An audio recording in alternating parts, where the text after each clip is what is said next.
السلام علیکم ورحمۃ اللہ وبرکاتہ۔ بسم اللہ، الحمد للہ والصلاة والسلام علی رسول اللہ وعلی آلہ وصحبہ ومن والاه۔ محترم ناظرین، حمد و صلوات کے بعد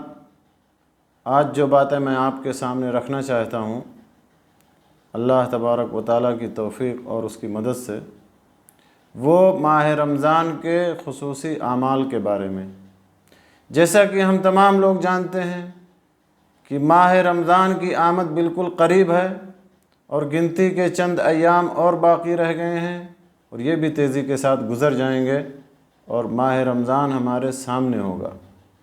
لہذا ہمیں اس کے لیے بالکل اچھی طرح سے تیاری کر لینی چاہیے اور ان اعمال کے بارے میں جان لینا چاہیے کہ جن کے خصوصی اہتمام کا ذکر قرآن و سنت میں آیا ہے۔ تو میرے دوستو، ماہ رمضان کے خصوصی اعمال میں سے سب سے پہلا عمل اور سب سے اہم عمل ماہ رمضان کا روزہ ہے۔ جیسا کہ اللہ تبارک و تعالیٰ نے ماہ رمضان کے روزے کو ہر مسلمان مکلف پر فرض فرمایا ہے۔ جیسا کہ اللہ تعالیٰ فرماتا ہے، یا ایھا الذین آمنوا کتب علیکم الصیام کما کتب علی الذین من قبلکم لعلکم تتقون۔ اے ایمان والو، تم پر روزہ فرض کیا گیا ہے جیسا کہ پچھلی قوموں پر، پچھلی امتوں پر، تم سے پہلے لوگوں پر روزہ فرض کیا گیا تھا، تاکہ تمہارے اندر اللہ کا تقوی، اللہ کا ڈر، اللہ کا خوف پیدا ہو جائے۔ اور اللہ تعالیٰ نے دوسری جگہ فرمایا، فمن شہد منکم الشہر فلیصم، کہ جو تم میں سے ماہ رمضان میں حاضر ہو، ماہ رمضان کو پائے، اسے چاہیے کہ وہ روزہ رکھے۔ تو ماہ رمضان کا روزہ ہر مسلمان مکلف پر اللہ تبارک و تعالیٰ نے فرض قرار دیا ہے، اور اللہ کے نبی صلی اللہ علیہ وسلم نے رمضان کے روزے کو دین اسلام کے 5 بنیادی ارکان میں سے شمار کیا ہے۔ دین کے 5 بنیادی ارکان میں سے اس کو ایک رکن قرار دیا ہے، جیسا کہ عبداللہ ابن عمر رضی اللہ تعالیٰ عنہ کی مشہور اور معروف حدیث میں ہے کہ بنی الاسلام علی خمس، اسلام کی بنیاد 5 باتوں پر ہے، اور ان میں سے ایک بات رمضان کا روزہ ہے۔ البتہ جو شخص ماہ رمضان میں معذور ہو، شرعی عذر کسی کو لاحق ہو، تو اس کے لیے رخصت ہے، جیسے کہ اللہ تعالیٰ نے فرمایا، فمن کان منکم مریضا او علی سفر فعدۃ من ایام اخر، جو تم میں سے مریض ہو یا مسافر ہو تو اور دنوں میں گنتی کو اسے پورا کرنا چاہیے، یا وہ اور دنوں میں وہ گنتی کو پورا کر لے۔ تو ماہ رمضان کے خصوصی اعمال میں سے سب سے پہلا عمل ماہ رمضان کا روزہ ہے، روزہ رکھنا، اور روزہ رکھنا یہ اللہ تعالیٰ کو سب سے زیادہ محبوب عمل ہے۔ اللہ تعالیٰ نے اس کی نسبت اپنی جانب کی ہے، اور روزے کے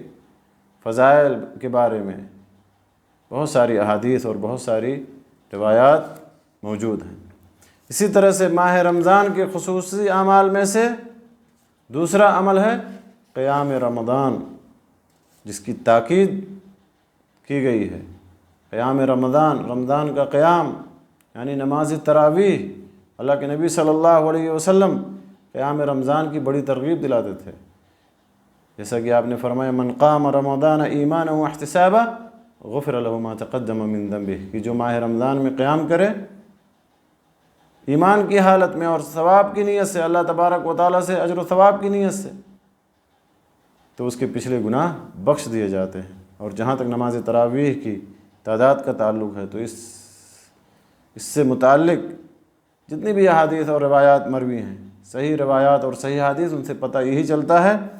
کہ رمضان اور دیگر مہینوں میں رسول اللہ صلی اللہ علیہ وسلم رات کی نماز 11 رکعت پڑھتے تھے، اور اسی طرح سے یہ بھی پتہ چلتا ہے کہ یہی 11 رکعت نبی صلی اللہ علیہ وسلم نے ماہ رمضان میں صحابہ کرام کو بھی باجماعت پڑھائیں، اور حضرت عمر فاروق رضی اللہ تعالیٰ عنہ نے جب نماز تراویح کے لیے اپنے عہد مبارک میں یا عہد فاروقی میں جب لوگوں کو جمع کیا، تو انہیں بھی 11 رکعت ہی پڑھانے کے لیے یا پڑھنے کے لیے جمع کیا تھا۔ تو دوسرا عمل ہے ماہ رمضان کے خصوصی اعمال میں سے قیام رمضان، رمضان کا قیام، قیام اللیل، تہجد اور تراویح کا اہتمام۔ اسی طرح سے تیسرا عمل ماہ رمضان کے خصوصی اعمال میں سے یہ ہے کہ ماہ رمضان میں روزہ رکھنے اور قیام کا اہتمام کرنے کے ساتھ ساتھ حسب استطاعت صدقہ بھی کرنا چاہیے۔ ہر شخص کو حسب استطاعت صدقہ بھی کرنا چاہیے اور نیکی کے اعمال بھی کثرت سے کرنی چاہیے، کیونکہ رسول اللہ صلی اللہ علیہ وسلم ماہ رمضان میں، اس مبارک مہینے میں خیر کے تمام کاموں میں سب سے زیادہ سبقت لے جانے والے تھے، جیسا کہ عبداللہ ابن عباس رضی اللہ تعالیٰ عنہ سے مروی۔ تو اس مہینے میں کثرت کے ساتھ صدقہ کرنا چاہیے اور نیک اعمال میں سبقت لے جانا چاہیے، اور خاص طور پر روزے داروں کے افطاری کا اہتمام ضرور کرنا چاہیے، کیونکہ اللہ کے نبی صلی اللہ علیہ وسلم کی حدیث ہے، من فطر صائما كان له مثل اجرہ غیر انہ لا ينقص من اجر الصائم شیء، کہ جو شخص کسی روزے دار کا روزہ کھلوائے یا روزے دار کو افطار کرائے اسے بھی اتنا ہی اجر ملتا ہے جتنا روزے دار کو ملتا ہے، اور خود روزے دار کے اجر میں کوئی بھی کمی واقع نہیں ہوتی، کوئی بھی کمی نہیں آتی۔ تو یہ تیسرا عمل۔ چوتھا عمل ماہ رمضان کے خصوصی اعمال میں سے تلاوت قرآن پاک، کیونکہ قرآن اور رمضان کا بڑا گہرا تعلق ہے۔ اللہ تبارک و تعالیٰ نے قرآن پاک کو ماہ رمضان میں اتارا، ماہ رمضان کو اللہ تبارک و تعالیٰ نے منتخب کیا قرآن پاک کے نزول کے لیے، اسی لیے اللہ کے نبی صلی اللہ علیہ وسلم بھی اس مہینے میں قرآن کے ساتھ قرآن کے پڑھنے کا اور قرآن کی تلاوت کا بڑا اہتمام کرتے تھے، جیسا کہ صحیح حدیث سے ثابت ہے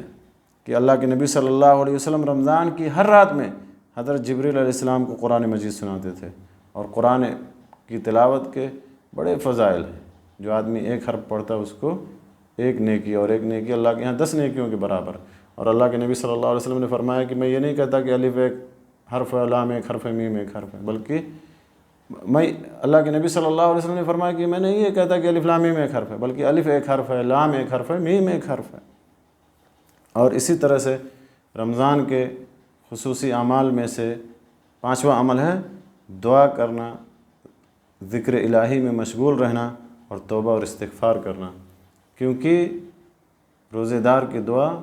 اللہ تبارک و تعالیٰ رد نہیں کرتا، روزے دار کی دعا ضرور قبول ہوتی ہے، جیسا کہ اللہ کے نبی صلی اللہ علیہ وسلم نے فرمایا کہ 3 قسم کے لوگ ایسے ہیں جن کی دعائیں رد نہیں کی جاتی، یا 3 طرح کی دعائیں ایسی ہیں جو رد نہیں کی جاتی، انہی میں سے ایک روزے دار کی دعا،